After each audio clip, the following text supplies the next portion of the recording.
Hey there, everybody. I'm Kellis Robinett, Kansas State beat writer for the Wichita Eagle and the Kansas City Star. Coming at you with another Kansas State podcast this week.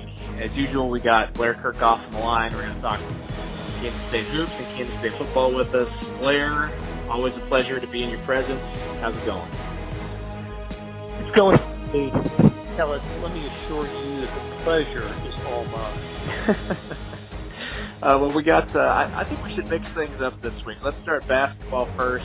The preseason All-Big 12 team came out today. Barry Brown was on it. Dean Wade was on it as a unanimous pick. And for the first time since 2010, Kansas State has the preseason All-Conference Player of the Year in the Big 12. And this time it's Dean Wade.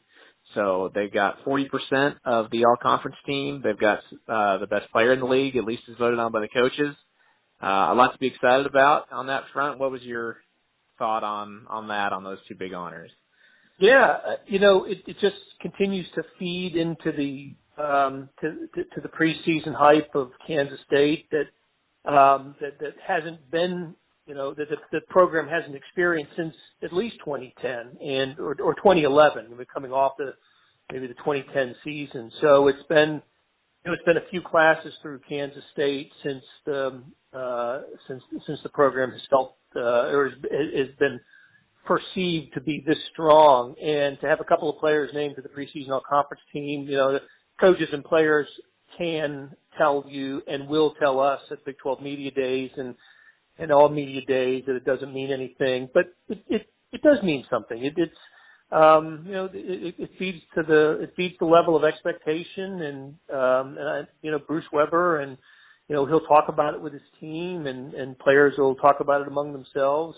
It's a good thing. You want this. I mean, people think you're good, and now go out and prove you're good. And I think Dean Wade deserves to be the preseason player of the year.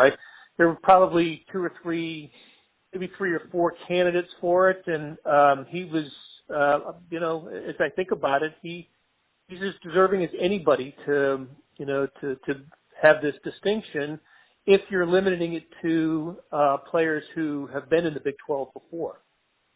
Yeah, he's definitely the best proven commodity.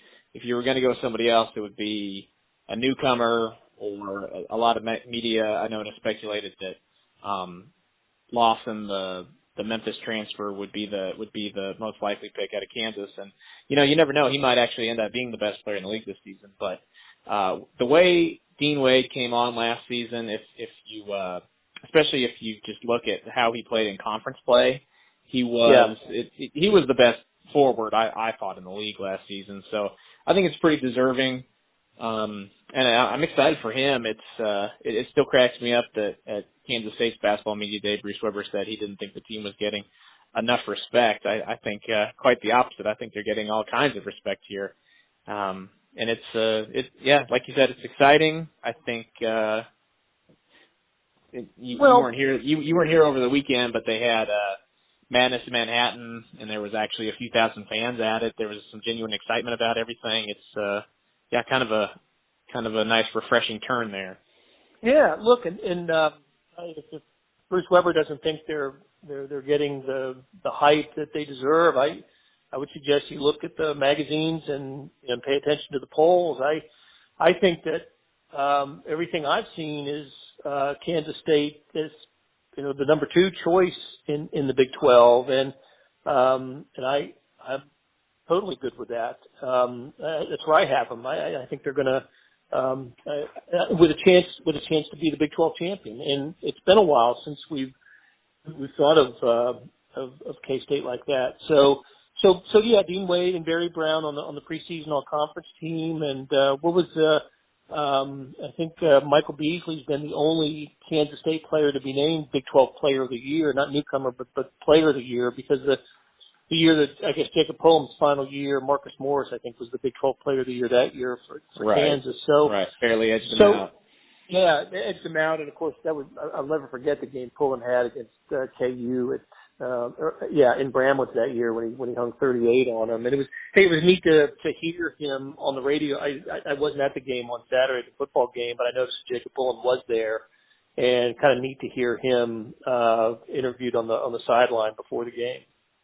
Yeah, that to me was the most, maybe not the most exciting, but the best part about their basketball kickoff event over the weekend. You know, they had a bunch of hoopla and festivities and stuff, but I thought it was really neat just to have Jacob Pullen there, and he talked with us afterward, and I thought it was pretty cool that, you know, for the first time, really, it seemed like you had this, you know, everybody was finally kind of coming together.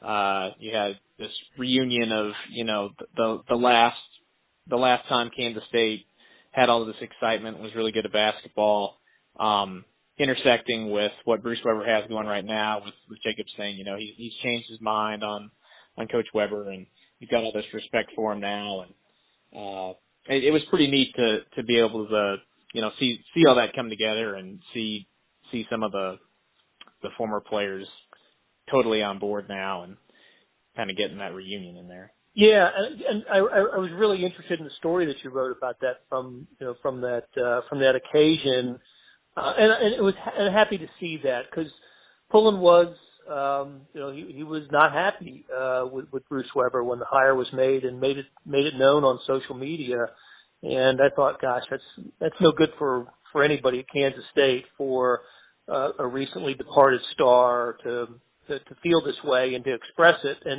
And we all know how Jacob Pullen felt about Frank Martin, and we know that there was, you know, this was all part of the Jacob Pullen recruiting story too, and how he felt about Bruce Weber. And I really enjoyed the story that you wrote about it. And yeah, I mean, talk about all's well that ends well. At least in the present, the winning cures a lot of feelings, I guess. And the fact that K-State went to the Elite Eight last year, beat Kentucky along the way, has so many. I don't know, Bruce Weber detractors or those that were on the fence, at least on the fence about Bruce, no longer there, or at least being silent.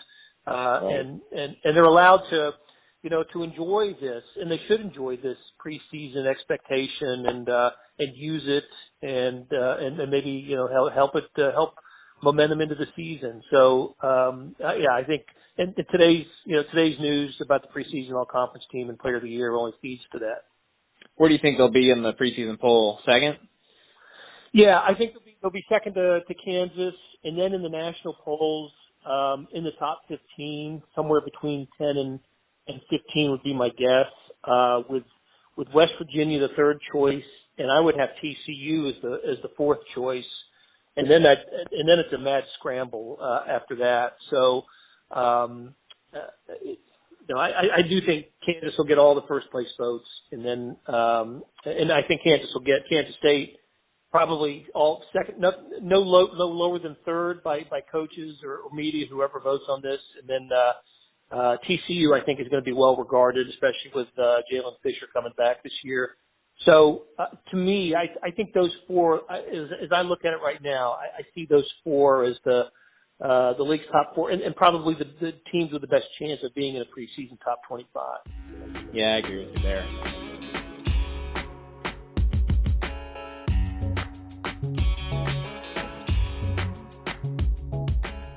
Hey, it's Blair Kerkhoff, and if you're listening to this, you love Kansas City sports, whether it's the Chiefs, Royals, Sporting, Mizzou, KU, or K-State.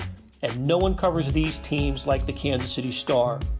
If you currently subscribe to the paper or have a digital subscription, thank you for your support. And if you don't, here's a great offer. It's called Sports Pass, unlimited digital access to every sports story and video on kansascity.com. And it's just $30 for the first year. It's the best sports value in town, just 8 cents a day or $2.50 a month. You can't beat that.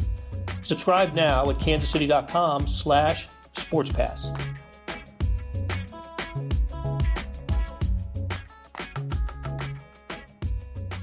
So we got excitement on the basketball front. We've actually got some excitement on the football front this week, too. The Wildcats ended a 3-game losing streak by not only beating Oklahoma State, but really blowing them out 31-12. Alex Barnes had his second straight really good game. The offensive line is coming to life. Shelley played great on defense. I didn't necessarily see that big of a win coming. I thought they had a shot at knocking off Oklahoma State. But what did you think about it? You think this is something that could stabilize their season here? It could.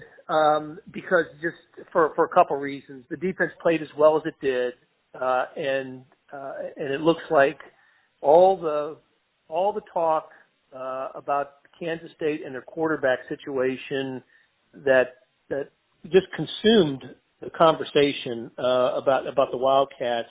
And we get to the halfway or just over the halfway point of the season, and the focus on offense isn't on that position anymore. It's on running back, and at least these last few games. And what a force Barnes has been for the Wildcats, and it's neat to see. And he's legit good. And I just thought the game that he had, obviously, broke out against Baylor as well, but the game he had against Oklahoma State I think they went into the game as the Big 12's top rushing defense. Right, they did.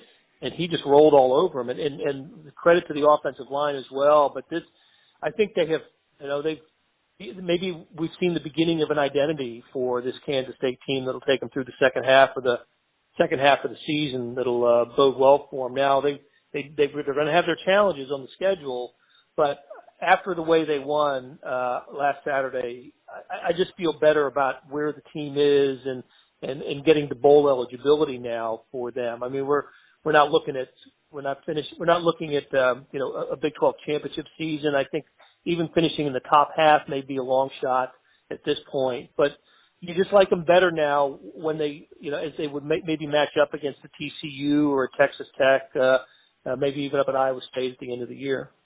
Right. I mean, I agree with you. I thought before Saturday it was hard for me to even piece together, 4 or 5 wins for them. Not to say they couldn't do it, but just the way they were playing, it seemed like, boy, they couldn't beat Baylor. They really couldn't compete with West Virginia or Mississippi State. When are these wins going to come? But they finally put it all together, at least for a half in this game, and their defense has been coming along. Their offense, like you said, they finally got an identity. The thing I noticed going back and rewatching the game on film that impressed me most about Barnes was that he wasn't getting his yards just one way. He wasn't overpowering people. He wasn't making people miss. He was doing a little bit of everything, just depending on the situation.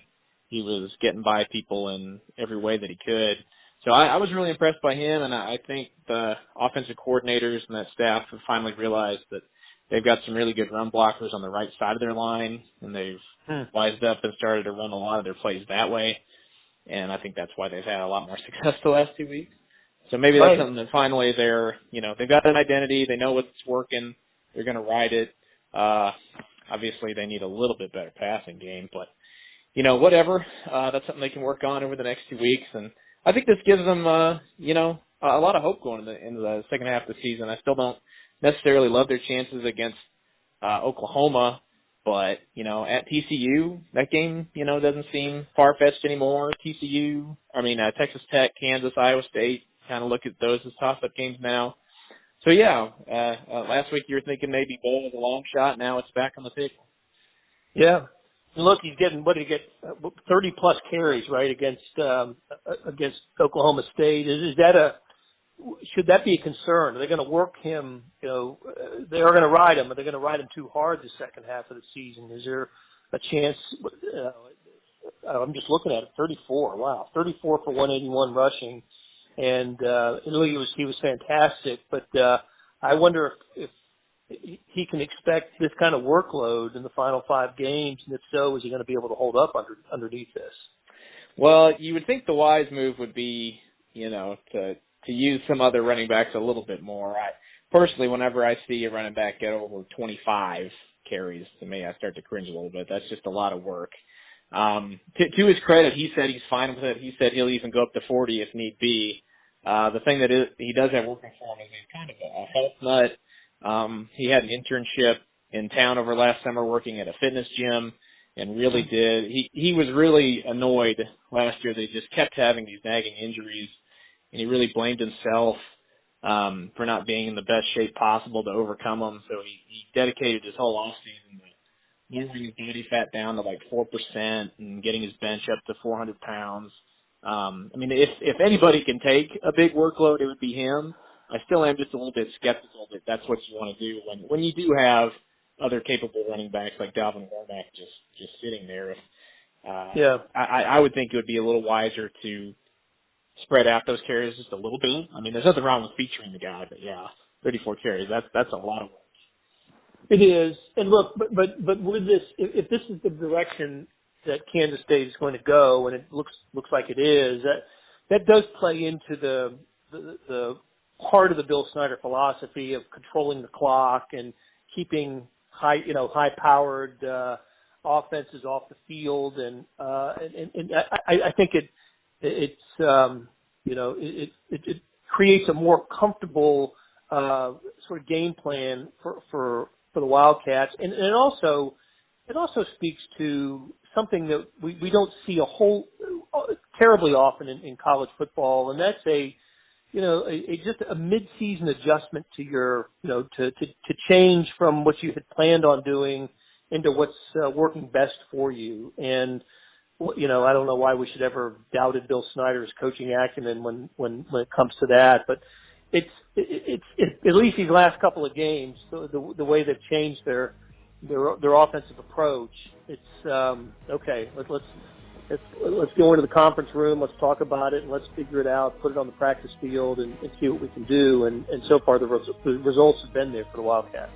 Yeah. Well, what's funny is this is what people thought they were going to be preseason. Everyone said they got this great line. They got Alex Barnes. They've got running backs. Just run it down people's throats.